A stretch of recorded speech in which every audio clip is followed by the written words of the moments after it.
कुछ ही दिन बाद यही कहेंगे कि नहीं, पूरे असल में हथियार नष्ट नहीं हो पाए। अब ये कहा जा रहा है, कैसे वो आगे खबरों में बताऊंगा। और उधर मुनीर से जान को खतरा इमरान खान बता रहे हैं। इसका मतलब ये है कि आने वाले दिनों में गृह युद्ध की तरफ पाकिस्तान निश्चित रूप से बढ़ रहा है। पहले ही फाका मस्ती चल रही है, उधारी पर जीवन चल रहा है, भीख मांगकर काम चल रहा है, और ऐसे में ये हालात गृह युद्ध वाले अगर आ गए तो पाकिस्तान में अस्थिरता भारत के लिए एक बड़ा सिरदर्द है। इसको भी समझेंगे। मेरे साथ है मार्शल पीके श्रीवास्तव, मेजर गौरव आर्य। मेजर गौरव आर्य के साथ चर्चा शुरू करते हैं, लेकिन पहले खबर देखिए। चीन, श्रीलंका और इंडोनेशिया के दौरे पर पाकिस्तान का फील्ड मार्शल आसिम मुनीर दौरे में चीनी हथियारों की मार्केटिंग करेगा। जनरल मुनीर चीन के ड्रोन, फाइटर्स, मिसाइल सिस्टम की मार्केटिंग, खुफिया जानकारी साझा करने, रक्षा खरीद पर बात होगी। हथियार चाइना का मार्केटिंग फील्ड मार्शल करेंगे, ये कैसी खबर है सर? समझाइए जरा, ये क्या हो रहा है? देखिए साहब, एक तरफ पानी, दूसरी तरफ अफगानी। एक तरफ पानी और एक दूसरी तरफ पानी जो भारत ने रोक दिया है, दूसरी तरफ अफगानी। लेकिन ये भाई है, अपने मुल्क की रक्षा ना करते हुए बलूचिस्तान लगभग इनके हाथ से निकल गया। आज ही खबर आई है, यानी खबर कल की है, लेकिन आज हमने पढ़ी कि 29 पाकिस्तानी फौजियों को मार दिया बीएलए ने, और बीएलए ने अनाउंस कर दिया कि जी 29 को ठोक दिया हमने। लेकिन ये भाई टर्किश कंपनी के लिए, ये भाई चाइनीज कंपनी के लिए दलाली करने जा रहा है, क्योंकि इसको चाहिए 10% अपना। साफ सीधी बात है। अब ये देखो फील्ड मार्शल, अब लोग कहते हैं ना सेल्समैन हमारा साबुन है, तेल है, कंघी है, उसके लिए हमने सेल्समैन रखा है। तो आसिम मुनीर को चाइना और तुर्की ने सेल्समैन रखा है कि बेटा जा श्रीलंका बेच हमारा माल, और अगर तूने बेच दिया तो तेरे को परफॉर्मेंस बोनस मिलेगा। हो सकता है मोटरसाइकिल मिल जाए, हो सकता है माइक्रोवेव ओवन मिल जाए। दिनेश, जो गौरव बोल रहे बिल्कुल सही है। आप ये समझिए, जो माल चल नहीं रहा है, जो टूटा फूटा माल है, उसको बेचने में कितनी मेहनत लगेगी? उसके लिए फील्ड मार्शल चाहिए। उसके आम आदमी थोड़ा ना बेच सकता, आपको तो फील्ड मार्शल चाहिए उसे बेचने के लिए। तो ये सेल्समैन बन गया है फील्ड मार्शल, और वहां जाकर सामान बेच रहा है उन जगहों का जो असल में जिनके बारे में कहा जाता है कि यहां कबाड़ बनाया जाता है। इमरान खान को आसिम मुनीर से जान का खतरा। अगली खबर देखिए। मुझे कुछ भी हुआ तो मुनीर जिम्मेदार, इमरान ने कहा। मुनीर के आदेश पर कार्रवाई कर रहे हैं जेल के ऑफिसर, एक कर्नल और जेल अधीक्षक टॉर्चर कर रहे हैं, इमरान ने कहा। इमरान खान के साथ जेल में जो चल रहा है उसको लेकर बहुत सारी बातें अब दुनिया को पता है, लेकिन बहुत सारी बातें ऐसी भी हैं जो दुनिया तक पहुंच नहीं पाती। इमरान लेकिन एक बात कह रहे हैं कि मुझे अगर कुछ होता है, जान को खतरा बताया जा रहा है। इमरान खान, अभी तक वो लोग जो इमरान खान के समर्थक हैं, आपने देखा होगा जब ऑपरेशन सिंदूर चल रहा था, उनमें से बहुत सारे लोग सड़क पर आ गए थे, क्योंकि उस समय उनको ये माकूल वक्त लगा था कि हम जाएं और इमरान खान के लिए आवाजें बुलंद करें। एक बार फिर से मुझको लगता है वो लोग सड़कों पर आने वाले हैं, जिस तरह की बात कह दी गई। नहीं, बिल्कुल वो लोग सड़क पे आएंगे। ये भी हमने कवर करा था कि इमरान खान के बेटे कासिम और सुलेमान आ रहे हैं पाकिस्तान। अभी उनको रोक रखा है कि तुम्हें जेल में डाल देंगे, लेकिन fact of the matter is कि इमरान खान की जान को खतरा है, और ये आसिम मुनीर चाहेगा कि इमरान खान को रास्ते से हटा दें। पता है क्यों दिनेश भाई? क्यों? क्योंकि एक हेल्दी इमरान खान, एक फ्री इमरान खान सबसे पहले आसिम मुनीर की कुर्सी खाएगा, सबसे पहले। क्योंकि अगर इसको खतरा है पूरे पाकिस्तान में किसी से, अगर एक बंदा है जो आसिम मुनीर को कान पकड़ के इसकी कुर्सी से नीचे घसीट सकता है, दैट इज इमरान खान नियाजी। बाकी तो इसके टटपूजिए चेले चपाटे हैं, ये जरदारी फरदारी, ये नवाज शरीफ वगैरह, शहबाज, दे आर नोबडी। एक ही है बंदा जो इसको फेस ऑफ करके इसको नीचे डाउन कर सकता है, दैट इज इमरान खान। इसलिए उसकी जान के पीछे पड़ा है। इसीलिए इमरान खान की जान के ये लोग प्यासे हो गए हैं। और इमरान खान की एक्स वाइफ करने वाली है अब राजनीति में एंट्री। रेहम खान ने पाकिस्तान में बनाई अपनी पार्टी। पंजाब प्रांत का मुख्यमंत्री बनना उनका पहला मकसद है। पहला गोल उन्होंने मुख्यमंत्री बनना फिक्स किया। इमरान की पार्टी की मान्यता हो चुकी है खत्म। तो ये अचानक ये जो मैं सुन रहा हूं, रेहम के दोनों बच्चे हैं जिनका नाम आपने लिया, जमाइमा के, जमाइमा के, और इधर हम देख रहे हैं कि इनका ये क्या अब इमरान खान के परिवार ने, एक्स वाला ही परिवार क्यों ना हो, ये सोचा है कि वहां की राजनीति में अब भूचाल लाना। देखिए, रेहम खान डे वन से जमाइमा गोल्डस्मिथ इमरान खान के लिए खड़ी रही, चाहे वो डाइवोर्स हो गया कोई बात नहीं। जमाइमा गोल्डस्मिथ कभी इमरान खान के खिलाफ नहीं बोलती, रादर इमरान खान के ऊपर जब जुल्म हुआ तो गोल्डस्मिथ खड़ी रही उसके साथ। लेकिन रेहम खान ने अपनी किताब लिखी, जिस किताब का नाम भी रेहम खान था, और उसने इमरान खान के बारे में दसियों ऐसी बात करी जो उसको शायद नहीं करनी चाहिए थी। आज की तारीख में मैं आपको खुल के बता रहा हूं, आप चेक कर लेना, ये बात सामने सच निकलेगी। आज ये मेरी प्रोफेसी है, मेरी भविष्यवाणी है। रेहम खान को आईएसआई लेकर आई है। एब्सोल्यूट। और रेहम खान को आईएसआई लाई है, इसको प्लांट करा गया है। और ये जो है ना, क्योंकि देखो, घर का भेदी लंका ढाए, इमरान खान को कौन गिरा सकता है? आसिम मुनीर की औकात नहीं है। उसको घर का बंदा चाहिए जो उसको पीछे से चाकू उसकी पीठ पे मारे और उसके साथ गद्दारी करे। वो करेगी रेहम खान, आप लिख के ले लेना, लिख। और ये क्या बोलेंगे, एक और बात बता दूं, ये जब उसके बेटे आएंगे ना, दोनों जमाइमा गोल्डस्मिथ और इमरान खान के 2 बेटे जब आएंगे यहाँ पे, तो क्या बोलेंगे कि वो यहूदी है। ये मैं अभी स्क्रिप्ट बताता हूं आईएसआई की, आईएसपीआर की। ये बोलेंगे वो यहूदी है। ये दोनों बेटे कौन हैं? तो ये तो यहूदी की मां से जन्म लिया। मेजर गौरव जी, ये रेहम का इस्तेमाल किया जाएगा अब इमरान के खिलाफ। आपने तो पूरा फैमिली गेट टुगेदर जी जी, ये अब आपने फैमिली की बात की जी। तो क्या रेहम को पिच किया जा रहा है इमरान के अगेंस्ट? जी, रेहम ऑलरेडी इमरान के अगेंस्ट है। हाँ। पर रेहम को आप फॉर्मली पिच, रेहम की किताब आप पढ़िए, हाँ। क्लियर आपको पता लग जाता है इमरान खान के ऊपर पूरा जहर उसने उगला है। हाँ। और हो सकता है सच हो झूठ हो वो बात अलग है, लेकिन हस्बैंड वाइफ का एक रिश्ता होता है, आपको पब्लिक नहीं करना चाहिए। जो भी गलत करा सही करा। आज की तारीख में रेहम खान जो है, रेहम खान इमरान खान का, रेहम खान को जानता कौन है? ये तो जर्नलिस्ट है, ये तो जर्नलिस्ट थी। ये फायदा उठा रही। मैं क्यों कह रहा हूं कि रिश्ता वैसा होना चाहिए, उसलिए नहीं कि because she is a woman and he is a man. मैं इसलिए कह रहा हूं क्योंकि इसका क्लेम टू फेम यही है कि इमरान खान की वाइफ पत्नी थी। हाँ। वरना और इसको अब कौन इन्हीं के जानता? खिलाफ किताबें लिखकर और इनके खिलाफ प्रोपेगेंडा करके और आईएसआई का टूल बनकर अपनी चर्चा को और आगे तक ले जाना चाहते हैं। यही। बुशरा और जमाइमा का रोल क्या होगा? देखिए, मैं आपको बताता हूं, जमाइमा तो हर समय इमरान के सपोर्ट में रही है, आज नहीं 10 साल से। तो उधर तो मुर्गे कट जाएंगे अगर ये रहम चाह रही है ऐसा करना तो। अब देखिए, इनको भी ना, बुशरा बीबी को भी पीटीआई की लीडरशिप के कुछ लोगों ने साइडलाइन कर दिया। वहां अच्छा। पे बहुत बड़ा गेम चल रहा है भाई। ओके, बहुत बड़ा गेम तो चल ये रहा है। गेम जो चल रहा है इस पर करें डिस्कस। तब तक ये खबर देखिए, अमेरिकी राष्ट्रपति ट्रंप को लेकर पाक मीडिया का एक बड़ा दावा, पाकिस्तान का मीडिया का दावा देखिए जरा। 18 सितंबर को ट्रंप का पाकिस्तान दौरा होगा। पाकिस्तान मीडिया कह रही है भारत जाते या वापसी में इस्लामाबाद आएंगे ट्रंप। पाकिस्तान मीडिया का दावा है। व्हाइट हाउस के मुताबिक 17 से 19 सितंबर तक ब्रिटेन में रहने वाले ट्रंप। तो व्हाइट हाउस कह रहा है कि भाई ये तो ब्रिटेन जा रहे हैं, और पाकिस्तान का मीडिया हमारे ट्रंप आएंगे। लेकिन चाइना बड़ा मारेगा सर, वो आ नहीं रहे और ये कह रहे हैं आ रहे हैं। ये पिटेंगे पर इनकी पिटने की आदत है, इसलिए हमेशा गौरव कहते हैं कि इनको कितना भी पीटो उसके बाद झाड़ जोड़ के खड़े जाते हैं कि भाई हमारी तो कोई पिटाई नहीं हुई। ये क्यों कह रहे हैं ट्रंप आ रहे हैं? लेकिन एक बात आपने नोटिस किया, कह रहे हैं भारत से जाते समय हमारे पास आएंगे। अब भी उसमें हम आते या जाते में, आते जाते समय जब भारत से आएंगे, इसका मतलब इन्होंने आइटोनी बना लिया कि वहां जा रहे हैं यूके में, वहां से भारत आएंगे। जब भारत से जाएंगे तो हमें भी हेलो करते निकल जाएंगे। अब ये कौन सी बात हुई? नहीं, असल में क्या कोई ना मुद्दा, ना कोई लिस्ट, ना फहरिस्त। मुझे लग रहा है मेजर गौरव आर्य कि एक बार टेबल पे बैठ के खाना खा लेने पर मुनीर को ये लगने लगा है कि शायद वो रिक्वेस्ट करें तो आते जाते में रुक भी जाएंगे। उनको ये नहीं मालूम है कि न जाने कितने टेबल वाले हैं जिनको अब वो टैरिफ चिल्लाने लगे हैं। तो ये शायद इसी खुशफहमी में इन्होंने ये बात कह दी होगी मीडिया को। पर ये बात पाकिस्तान की एक ताकत है जो भारत के पास भी नहीं है। ये मैं आपको आज बता दूं। और पाकिस्तान की ये तारीफ है पाकिस्तान की कि तारीफ के ऊपर टैरिफ लग नहीं सकता पाकिस्तान। क्यों? पाकिस्तान कुछ बनाता ही नहीं, पाकिस्तान कुछ बेचता ही नहीं।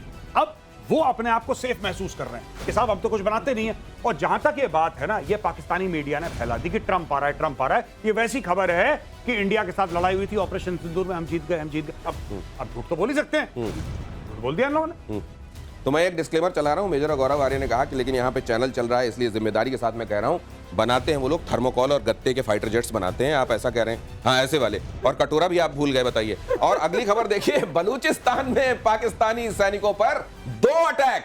बीएलएफ ने मेजर समेत 10 सैनिकों को मारा। क्वेटा कराची हाईवे और कलात में हमला, सैन्य वाहनों को टारगेट कर आईडी ब्लास्ट किया। ये लीजिए, यहां पर देखिए जरा क्या हो रहा है। और बता रहे थे मेजर गौरव आर्य कि उधर से अगर काफिला आ रहा होता है आर्मी का वहां की, तो जैसे ही देखता है बलूच खड़े हुए हैं, यू टर्न लेके वापस चला जाता है। ये लोग भाग जाते हैं और अब और तेज भागेंगे क्योंकि अब ये हो गया आईडी का अटैक। अच्छा, ये लोग क्या करते हैं बलोच ना, मैं बता रहा हूं, ये मैंने कभी ऐसा नहीं देखा। ये एक तो आईडी से पाकिस्तानी जो गाड़ियां हैं उसमें पाकिस्तानी सैनिक बैठे हैं, उनको उड़ाते हैं। ये देखिए ना सर, ये तस्वीरें, बल्कि दर्शकों को बता भी दीजिए यहाँ चल क्या रहा है। भाई साहब, उसका वीडियो भी बनाते हैं ये लोग।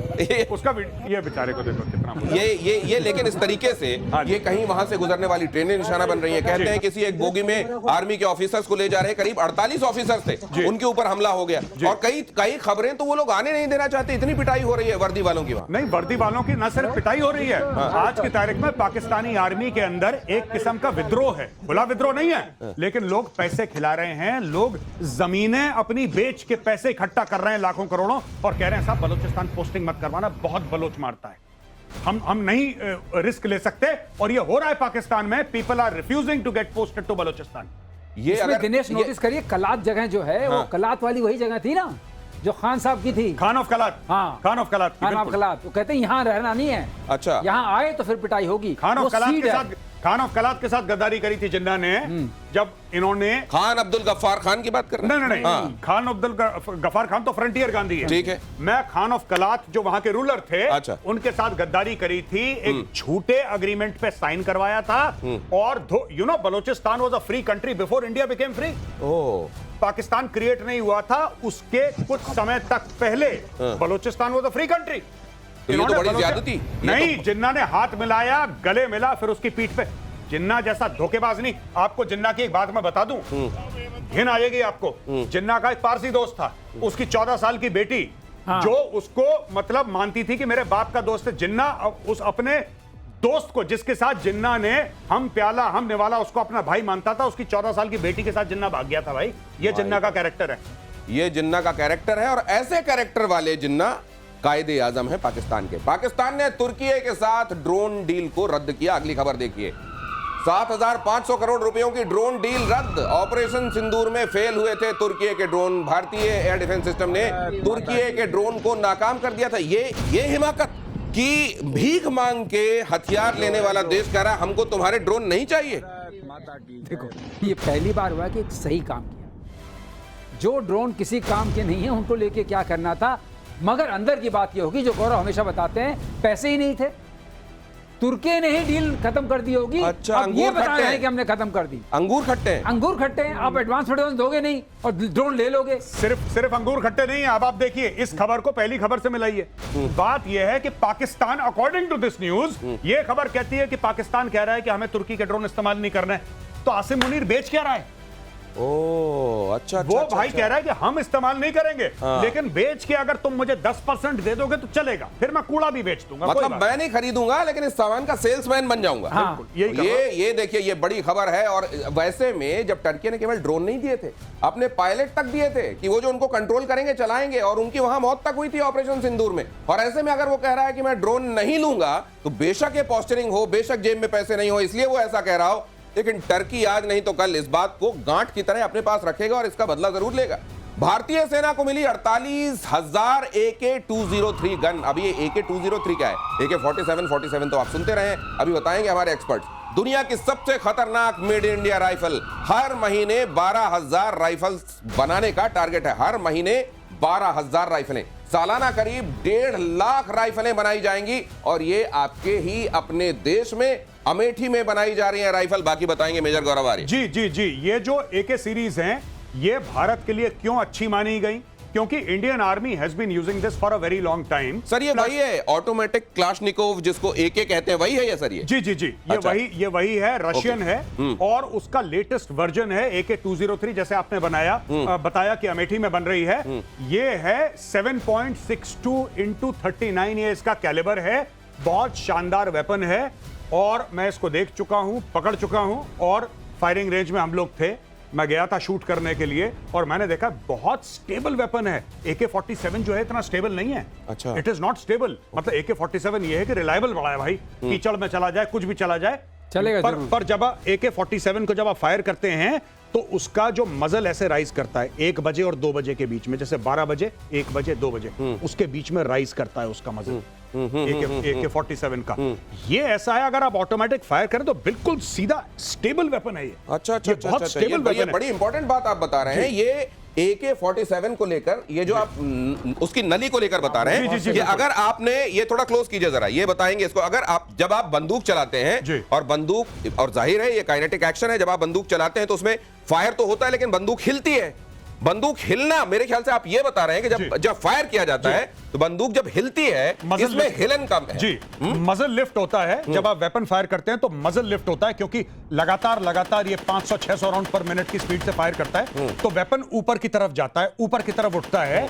AK-47 में बहुत होता है ये, लेकिन AK-203 में इसका लिफ्ट बहुत कम है, और ये वेपन एकदम स्टेबल रहता है। तो जैसे आपने ये फायर करा, तो ये ऐसे लगातार फायर करेगा और लिफ्ट इसका कम है, यानी कि एक्यूरेसी बहुत ज्यादा है। मतलब आप ये कह रहे हैं कि AK-47 के साथ तो ये था कि वो कीचड़ में चला जाए, पानी में चला जाए, कहीं भी अगर चलाओगे तो चलेगा।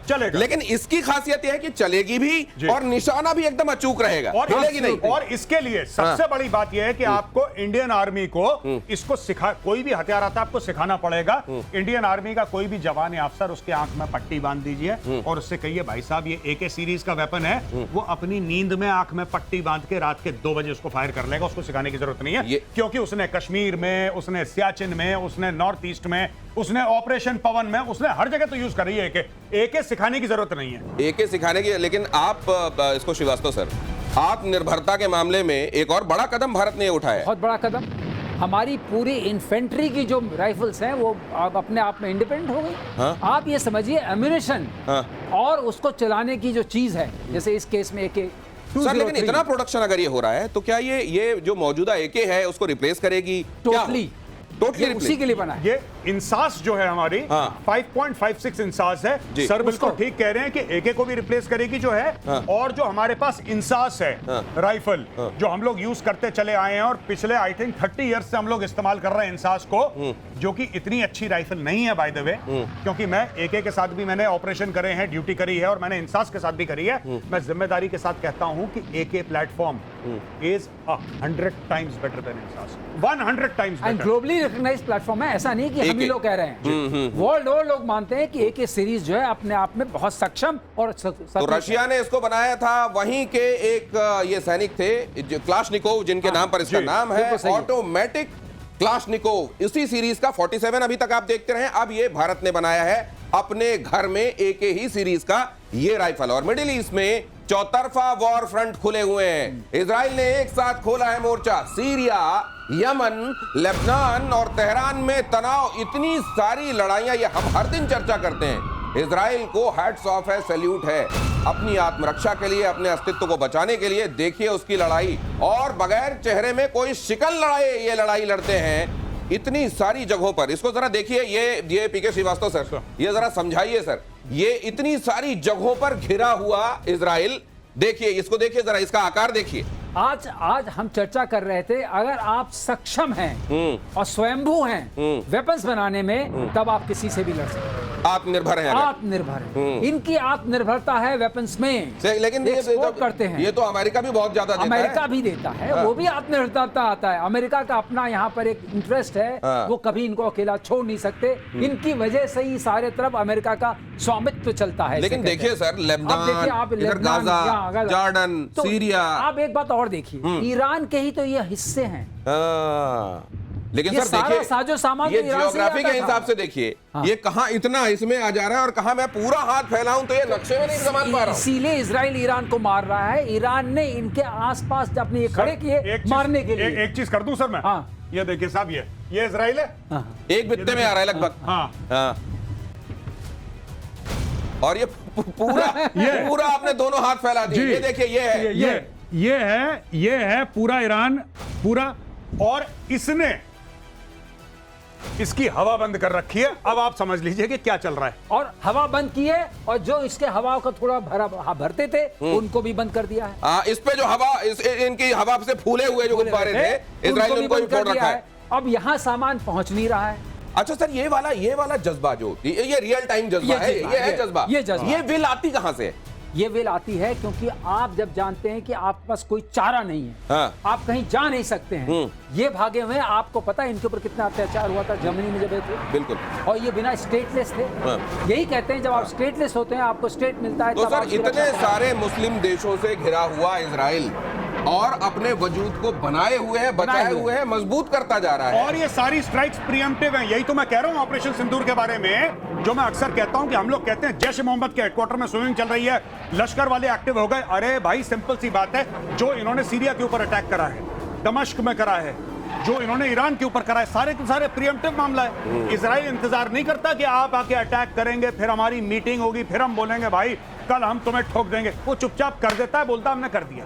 तो जब सांप आपको डसने ही वाला है, सपोले वाली स्टेज में ही उसका इलाज कर दीजिए। मेजर गौरव आर्य ये बात लगातार कहते रहे हैं कि प्रीएम्प्टिव कीजिए। जब आपको लग रहा है कि वहां वहां कैंप्स चल रहे हैं, वहां आतंकवादी ट्रेन किए जा रहे हैं, तो इंतजार किस बात का है? इस इंतजार में ही हमने बहुत नुकसान सहा है। अगली खबर देखिए, ईरान के तेहरान में जोरदार धमाका, पश्चिमी तेहरान के चिटगर में भीषण विस्फोट। ये ईरान के भीतर, और ईरान ये सोच रहा था कि शायद अब अमेरिकी मध्यस्थता हो गई है, इजराइल कुछ दिन तो चैन से जीने देगा। वहां जो सीधे सीधे कई बार मिसाइलें फूट जा रही हैं, वो बेचारा कह भी नहीं पा रहा है, क्योंकि ट्रंप ने अनाउंस किया है। चिटगर जो है वो भी न्यूक्लियर जितनी इनकी फैसिलिटीज हैं, जहां जहां संभावना थी, सबके आसपास विस्फोट होते जा रहे हैं, लगातार विस्फोट हो रहे हैं। अब उन्होंने बता दिया है कि अगर आपने कोशिश की, क्योंकि बीच में आवाजें आई थी ईरान से कि हम बना के रहेंगे एटम बम, ये कहा था, तो इन्होंने कहा था हम बनाने नहीं देंगे। अब वही द्वंद्व चल रहा है और उसके चक्कर में सबकी पिटाई हुई। अच्छा, भाइयों ने कल बयान भी दिया था जो हम डिस्कस कर रहे थे। कल ईरान ने बोला था कि तुम्हें नहीं छोड़ेंगे। हाँ, ये कहा था। अब देखिए, अब इजराइल ने वहां पे, अगर हम कहते हैं कि इजराइल ने धमाका कर दिया, अगर हम मानते हैं, कल हम मोसाद की बात कर रहे थे, हम कहते हैं चलो इजराइल ने धमाका कर दिया ईरान में, अब देखना अब ये क्या करेंगे, ये कुछ नहीं करेंगे, एक और बयान देंगे कि अगली बार तुमने करा तो फिर तुम देख लेना, यही होगा। ये बयान बॉम्ब चलते रहेंगे, लेकिन इधर पिटाई होती रहेगी रियल टाइम। और लेबनान में देखिए क्या हो रहा है, इजराइल ने जबरदस्त हमला बोला है। वो जो मैं नक्शा दिखा रहा था आपको, एक साथ इतनी सारी लड़ाइयां, इतना छोटा सा देश। लेबनान में इजराइल का जबरदस्त हमला, नाबातिये के नजदीक ड्रोन से अटैक किया। हमले में एक गाड़ी जलकर पूरी तरह राख। एक दिन पहले हिजबुल्लाह पर एयर स्ट्राइक की थी। ईरान को संभाल रहा है, हिजबुल्लाह को संभाल रहा है, हुती को संभाल रहा है, और मेरे ख्याल से 10-12 और आ जाएं तो उनको भी संभाल लेगा। अब तो निर्द्वंद हो गया है। ये कहते हैं ना कि अब उसने कहा मुझे कुछ नहीं देखना है, ये जितने H3 से शुरू होते हैं सबका पहले स्पाया, हिजबुल्लाह, हमास, हुती, जो जहां मिला वहां मारा। और जैसे गौरव कहते हैं ना, हर कुछ प्रीएम्प्शन पे चल रहा है। तुम मारने की तैयारी करो, लो भाई।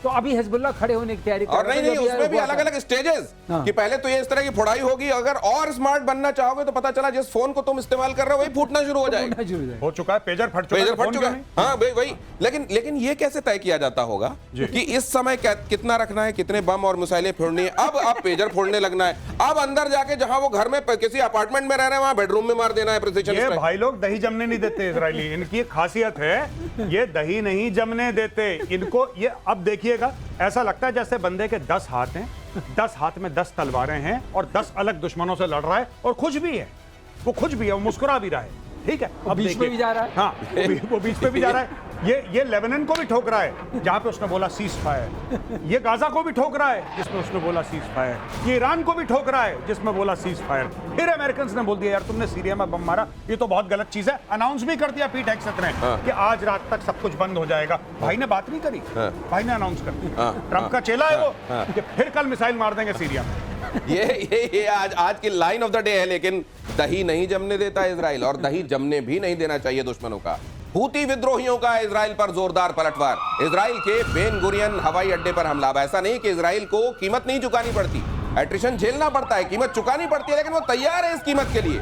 बैलिस्टिक मिसाइल और 2 ड्रोन से किया गया अटैक, ये एक बड़ी खासियत। जब हम ये कहते हैं कि हमको सीखना चाहिए इजराइल से, तो ये भी सीखना चाहिए कि ऐसा नहीं कि सब कुछ हंकी डोरी है, सब कुछ बड़ा अच्छा चल रहा है, बस कोई नुकसान झेलना ही नहीं पड़ता। वो नुकसान झेलते हुए भी मुस्कुराता है इजराइल, और ये वहां की आदत में शुमार हो गया। नहीं बिल्कुल, और ये हमें करना चाहिए। जब ऑपरेशन सिंदूर हुआ था, ऑपरेशन सिंदूर होने के बाद सब लोग, मुझे 50 कॉल आए, कितने रफेल गिर गए। अरे स्टॉक मार्केट नीचे तो नहीं चला जा, देश स्टॉक मार्केट और रफेल से नहीं बनते ऐसे। आपको अगर पाकिस्तान को सबक सिखाना है तो आपको नुकसान झेलना होगा। क्या पाकिस्तान पलटवार करेगा? बिल्कुल करेगा, 100%। क्यों नहीं करेगा? और क्या आपको नुकसान झेलना पड़ेगा? हो सकता है जाने भी जाएं, ये होगा, लेकिन देश ऐसे ही महफूज और सुरक्षित रहते हैं। इजराइल से सीखना पड़ेगा। इजराइल को बेन गुरियन एयरपोर्ट उनका मेन एयरपोर्ट है, उसमें मार दी बैलिस्टिक मिसाइल, कोई बात नहीं, झाड़ो अगले दिन फिर से एक मिसाइल मारो, तब जाके लोग डरते हैं इजराइल से। ये मैडमैन कॉम्प्लेक्स है ना, ये ओरिजिनली इजराइल का है। मैं आपको बता रहा हूं, मुझे इजरायली ने बताया था, इजरायली एम्बेसी में, कि everybody believes Israel to be the madman of the Middle East. आप कंकड़ फेंकोगे, ये पूरा पहाड़ फेंक के मारते हैं। और आजकल तो ये हो गया कि अगर उनको शक है कि हो सकता है परसों आप कंकड़ फेंके, तो आज ही पहाड़ मार देते हैं, पानी खत्म करो। ये है, और इसी फिलॉसफी के साथ आगे बढ़ना होगा। अगर वो सांप जिन्होंने डस कर एक जगह पर नासूर बना दिया, उनका फन हमेशा के लिए कुचलना, और इजरायली स्ट्राइक के बाद घुटनों पर आया सीरिया। 24 घंटे में इजराइल ने किया 250 से ज्यादा अटैक। देखिए इजराइल के बारे में, ये देखिए कि एक साथ कितने सारे मोर्चों पर उतनी ही काबिलियत के साथ लड़ता है। 250 से ज्यादा अटैक। रूस के समर्थन में सीरियाई फौज पर हमला किया। ड्रूज इलाके से सीरियाई सरकार ने बुलाई सेना, सीरिया की सरकार ने वहां से सेना बुला ली। और अगली खबर भी देख लीजिए, सीरिया के सुवैदा में इजरायली झंडा लगा दिया गया। रूस समुदाय के लोगों ने लहराया इजरायली झंडा। रूस को बचाने के लिए इजराइल ने किया था अटैक। सीरियाई सेना के लौटने के बाद लगाया गया ये झंडा। जैसे ही फौज वहां से वापस आई, ये देखिए झंडा लहराया वहां। दिनेश, तुमको जान के ताज्जुब होगा लड़ाई किससे शुरू हुई। रूस का एक इन्होंने मर्चेंट जो है पकड़ लिया था और उसको ले आकर के इन्होंने मार दिया। उसके बाद ड्रूज ने मारा, 200-300 लोग मारे गए और तब ये इजरायली अटैक शुरू हुआ, जब सीरियाई सेना आई उनको सपोर्ट करने। नहीं, हमारे दर्शक अब तक ईरान और इजराइल के बारे में मोटा मोटा जानने लगे हैं, लेकिन जरा ये सीरिया वाला पूरा ये लफड़ा गया, ये तो समझाइए हमारे दर्शकों को दो लाइन। सीरिया में भी एक रेबेल ग्रुप है और वो ड्रूज से उनकी लड़ाई चलती है। ठीक है। ड्रूज जो है वो इजराइल समर्थक है। इजराइल ये चाहता है कि जो हमारे बॉर्डर के किनारे जो सीरिया से लगता है वहां ड्रूज रहें। ठीक है। और ड्रूज के बहुत सारे लोग जो हैं इजरायली सेना में भी हैं। तो ये हो गई स्थिति। अब स्थिति में हुआ क्या कि ड्रूज की कम्युनिटी से एक मर्चेंट को, जैसे यहाँ 7 अक्टूबर को झगड़ा शुरू हुआ था, उसके एक आदमी को जो कि ट्रेडर था उसको इन लोगों ने उठा लिया, रिबेल्स ने, जो सीरिया को सपोर्ट करते हैं। ट्रेडर की वजह से हो रहा है, एक ट्रेडर की वजह से, और उसको किडनैप करके उसको मार दिया। उसके बाद रूस ने उन पर हमला किया। उस मार में पीठ में 200 से 300 लोग मारे गए। यहाँ तक तो ठीक था। ये मामला रिबेल्स और ड्रूज के बीच में था। तब सीरियाई सेना आई उनके समर्थन में, तब इजराइल गए, उन्होंने ठोका। और एक और चीज, ये देखिए सर वहां का हाल क्या है। जी। एंकर्स और रिपोर्टर्स वहां भाग रहे हैं अपनी अपनी जगहों से। सीरिया में ये हाल हो गया है। और वो ईरान वाला मामला तो हमने देखा ही था। वही था एग्जैक्टली। और जो ड्रूज हैं वो शिया मुसलमान हैं और ये अहमद अल शरा ये सुन्नी है। और अहमद अल शरा जो आज की तारीख में राष्ट्रपति है सीरिया का, ये आज से साल भर पहले इस्लामिक स्टेट और अल कायदा का टेररिस्ट था, जिसके ऊपर अमेरिका ने $15 मिलियन का रिवॉर्ड रखा था। जिंदा या मुर्दा चाहिए। आज की तारीख में ट्रंप इसके साथ हाथ मिला रहा है। ये है जियोपॉलिटिक्स। तो जियोपॉलिटिक्स में ये भी समझना पड़ेगा कि जो लोग उम्मा की बात करते हैं, ये कहते हैं कि कलमा नहीं पढ़ते आते तो गोली मार देंगे। जी। अगर पूरी दुनिया में इस्लाम का राज होगा तब हमारा पूरा सब कुछ ठीक हो जाएगा। जी। तो फिर ये शिया सुन्नी क्यों लड़ते हैं आपस में? फिर ये इतना सारा डिवीजन क्यों है वहां? तो मतलब क्या दुनिया में शांति ही नहीं रहने देना है? अरे आप देखिए, ये जो इस्लामिक उम्मा की बात करते हैं, शिया सुन्नी छोड़ दीजिए, जो ईस्ट पाकिस्तान था वो भी मेजॉरिटी सुन्नी था, वेस्ट पाकिस्तान मेजॉरिटी सुन्नी था। ये पहला हुआ है पूरी दुनिया के इतिहास में जहां पे एक मेजॉरिटी यानी कि ईस्ट पाकिस्तान ने एक माइनॉरिटी यानी कि वेस्ट पाकिस्तान के सामने हाथ जोड़ दिया कि भाई साहब तुम्हारे साथ नहीं रह सकते, कान पकड़ रहे हैं, सॉरी, माफी, जाओ। पहली बार हुआ है। अक्सर ये होता है कि माइनॉरिटी मेजॉरिटी से अलग हो जाती है। यहां पे उल्टा हुआ 71 में, जहां पे एक मेजॉरिटी थी वो माइनॉरिटी से अलग हो गई, हाथ जोड़ के कि तुम्हें ना झेल पाएंगे बेटा। ओ, तो ये देख लीजिए कि कितना भ्रम फैलाया जाता है। वो लोग जो गुमराह किए जाते हैं जिहाद और न जाने किन किन नामों पर, असल में उसकी असलियत क्या है? क्या ऐसा कुछ होता है? क्या ऐसा कुछ व्यवहारिक है? नहीं। लेकिन तब तक किसी को अपनी दुकान चलाने के लिए कहीं झोंक दिया जाता है और अपने पैसे सीधे कर लिए जाते हैं। अगली खबर देखिए, गाजा पर इजराइल का बड़ा अटैक, टारगेट पर शाती शरणार्थी कैंप। इजरायली हमलों में 90 से ज्यादा मौतें। इसलिए एक के बाद एक खबरें मैं आपको ये बता रहा हूं। लेबनान में क्या, वहां पे क्या हो रहा है ये देखिए, हिजबुल्लाह के साथ क्या किया देखिए, आपको सीरिया के साथ क्या किया देखिए, गाजा में क्या कर रहा है, ईरान में क्या चल रहा है। इसलिए बता रहा हूं कि आप एक देश से ये देखिए कि जब चारों तरफ शत्रुओं से घिरे हो तो बगैर किसी शिकन के, और ऐसा नहीं, अकम्प्लिशमेंट दुनिया में दूसरे तमाम फील्ड्स में, अलग अलग क्षेत्रों में कामयाबी के हिसाब से, उपलब्धियों के हिसाब से भी कहीं पीछे नहीं है इजराइल।